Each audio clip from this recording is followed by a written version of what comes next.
আজকের ভিডিওতে আমরা জানতে চলেছি বিশ্বের সবচেয়ে বড় সোশ্যাল প্ল্যাটফর্ম ফেসবুক সম্পর্কে। মার্ক জাকারবার্গ হার্ভার্ড বিশ্ববিদ্যালয়ের দ্বিতীয় বর্ষ চলাকালে 28 অক্টোবর 2003 সালে তৈরি করেন ফেসবুকের পূর্বসূরি সাইট ফেসমাস। এতে তিনি হার্ভার্ডের 9টি হাউসের শিক্ষার্থীদের ছবি ব্যবহার করেন। তিনি 2টি করে ছবি পাশাপাশি দেখান এবং হার্ভার্ডের সব শিক্ষার্থীদের ভোট দিতে বলেন কোন ছবিটি ভালো আর কোন ছবিটি খারাপ। এজন্য মার্ক জাকারবার্গ হার্ভার্ডের সংরক্ষিত তথ্য কেন্দ্রে অনুপ্রবেশ বা হ্যাক করেন। ফেসমাস সাইটে মাত্র 4 ঘন্টায় 450 ভিজিটর 22,000 ছবিতে অনলাইনের মাধ্যমে ভোট দেন।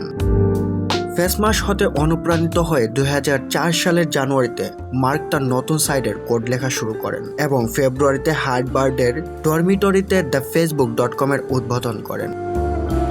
2005 সালের আগস্টে thefacebook.com নাম পাল্টে কোম্পানির নাম রাখা হয় শুধুমাত্র ফেসবুক।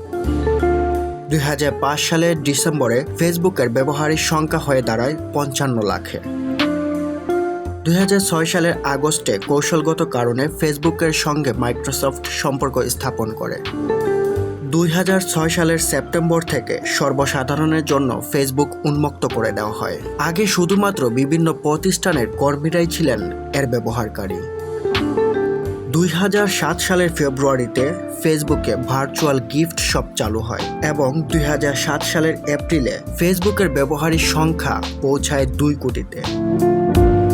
2008 সালের ফেব্রুয়ারিতে কানাডায় ও ব্রিটেনের পর স্পেন ও ফ্রান্সে ফেসবুক ব্যবহার করা শুরু হয়। তৎপর 2008 সালের এপ্রিলে ফেসবুক চ্যাট চালু হয়।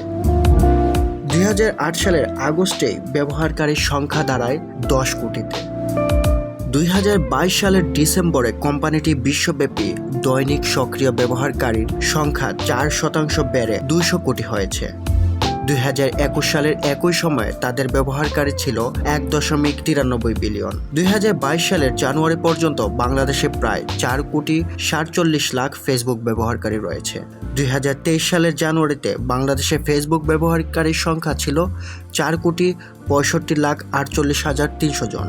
2024 সালের জানুয়ারিতে তা বেড়ে দাঁড়িয়েছে 6 কোটি 39 লাখ 55,100 জনে। অর্থাৎ 1 বছরের ব্যবধানে ফেসবুক ব্যবহারকারীর সংখ্যা বেড়েছে 1 কোটি 74 লাখ 6,800 জন। এর মধ্যে পুরুষ 65.2% আর নারী 34.8%। সারা বিশ্বে বর্তমানে ফেসবুক ব্যবহার করছেন 2.93 বিলিয়ন সক্রিয় ব্যবহারকারী।